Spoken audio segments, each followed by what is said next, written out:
خميس كبر بزياده يا معلم، وخد الكل في وشه، ما سابش حد الا وداس عليه، حتى اللي رباه وعلمه وكبره وخلاه معلم ما سلمش من ايده. ياه، ده انت شايل منه قوي يا ابو سنة. ضربة الضنا بموت يا نوح.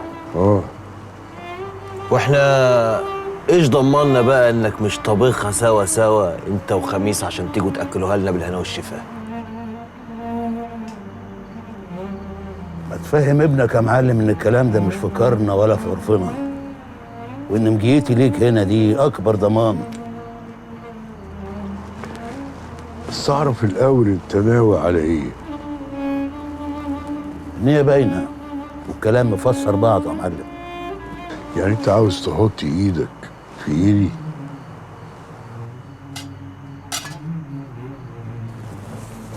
بشرط يا معلم. ايوه، شرط ايه بقى يا معلم ابو سنه؟ اسمعوا، انا سبت خميس لما الشيطان لعب بدماغه وزحني بعيد، وعشان احط ايدي في ايدك لازم ابقى في مكاني معلم، راس براس يا نوح. استبينا. استبينا. تعالى جنبي.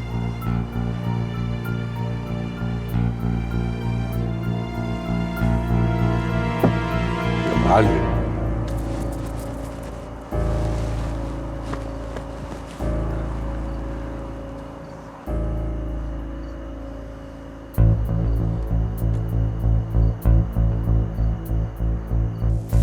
انت بتقول ايه؟ اللي سمعتيه يا ماما ده لو عايزانا نفضل مع بعض. انت عايزني اموت حته منك جوايا؟ ده الحل الوحيد للمصيبه اللي احنا فيها دلوقتي. مصيبه؟ طبعا مصيبه. خلفه زي دي وفي ظروف اللي انا فيها يبقى اسمها ايه؟ انا مراتك يا خميس، احنا كاتبين ورقه ولا انت نسيت؟ انا ما بتلويش دراعي بالورقه يا رمانه، والورقه دي ممكن اكون قوي ضيعتها في اي حته ونسيت. انت بتبيعني؟ امال راح فين الحب؟ انا بحبك يا رمانه، بحبك. امال الورقتين اللي احنا كاتبينهم دول ايه؟ انت عبيطه؟ انا الدنيا عكه معايا قوي يا رمانه، عكه قوي ومحدش حاسس بيا. انا داخل على عتب الدنيا تانية خالص، وما ينفعش حفره تانية اغرس فيها. لازم انا احرص يا رمانه، وكمان ما ينفعش عادل باشا دلوقتي. المصالح بتتحكم فينا. المصالح؟ ده بعد كل اللي عملته عشانك والسنين اللي استنيتك فيها والدنيا بحالها اللي قعدتها لاجل خاطرك، بس مش عندك مصلحه. ما تحسبهاش كده يا رمانه. امال احسبها ازاي يا خميس؟ احسبيها زي كل الناس ما بتحسبها. الله، جو الحب والحوارات دي ما بقتش تنفع الايام دي. خدت جنب ووسعت سكه لحاجات تانية اهم بكتير، حاجات بيتحكم فيها المصالح. انا فاضل لي تكه يا رمانه، تكه، وابقى كبير السوق واملك السوق كله في ايدي. وعمري ما هسمح لاي حاجه مهما كانت انها تعطلني. ياه، انت اتغيرت قوي يا خميس. الطمع عماك، خلاك مش شايف الا روحك في عيون الخلق. قلبك اللي كان يساعد الدنيا بقى قد خرم نبره، لدرجه انه خنقك وخنق كل حاجه حلوه فيك.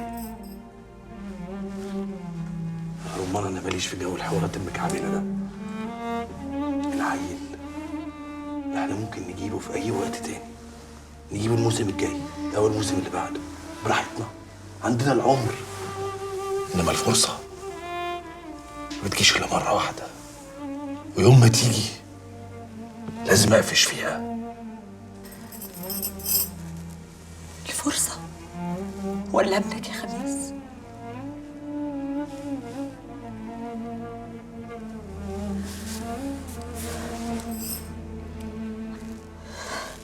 على قد ما كنت فرحانه بيه، على قد ما كرهته دلوقتي، وكرهتك وكرهت نفسي اللي متشعلقة بيك. سيبني يا خميس، سيبني وروح لحالك. روح للسوق اللي بقيت كبيره، روح للناس اللي مرمية تحت رجلك، روح للدنيا اللي عايز تملكها، وسيبني أنا لوحدي ألم نفسي في ركن ضلمة بعيد عنك.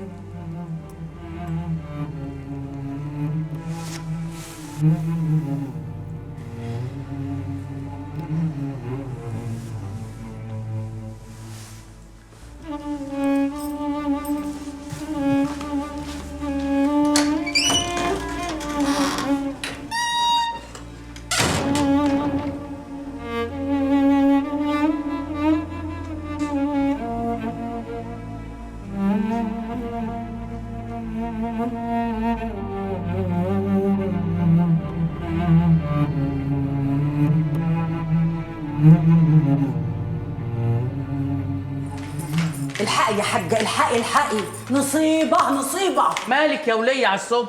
خبطت على المعلم ابو سنة عشان اقول انك عايزاه زي ما امرتيني، ما حدش رد. يمكن لسه نايمين. نايمين ايه يا حاجة؟ ما انا رحت فاتحه الباب ورحت داخله، ما لقيتش حد خالص في الاوضه، ولقيت الدواليب كلها فاضيه زي ما يكونوا هجوا. ايه؟ هجوا؟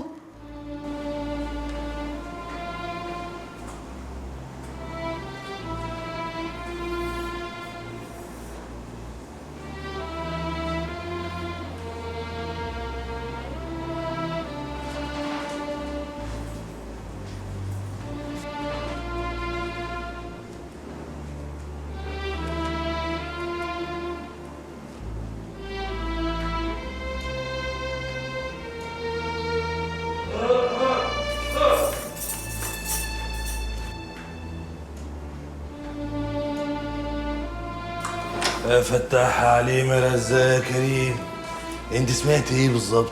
اللي اسمها شربيه دي صوتها كان عالي قوي، عماله تنادي على الحاجه وتقول لها مصيبه، بس انا مش عارفه في ايه، وجرس البيت كان عمال يرن، الظاهر ان في حد قاعد مع الحاجه تحت.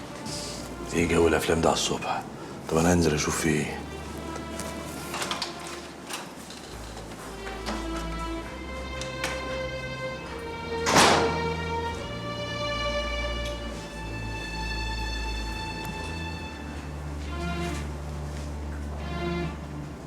خد. ياخد عدوينك يا ست الكل. الكلام ده ولا يخش نافوخي بنكله. نكله شو دي حيه ولسانها تلف حوالين رقبتها وتحزم بيه وسطها، هتلاقي اللي هجت وهو اللي بيدور عليها. بس لازم نحرص يا خميس. لا يا اما لا، الخيل ما يعملهاش. خالك بيلطش بقاله مده، واللي يخليه يهج ويشك فيك يخليه يروح للنوح برجليه. هو مين اللي خلاه يهج ويشك فيا؟ مش هي الحيه اللي انت محذراني منها بعتمة لسانك؟ لو هي اللي هجت يبقى خير وبركه، لكن لو سمع كلامها وفاتنا يبقى حفر قبره برجليه. لا مؤاخذة يا فندينا، لا مؤاخذة يا ست الحاجة. في يا زوز؟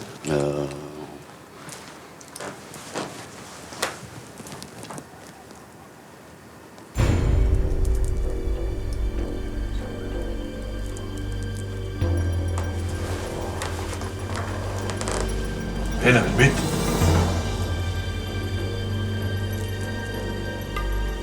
وده ايه اللي جابه؟ هو مين يا خميس؟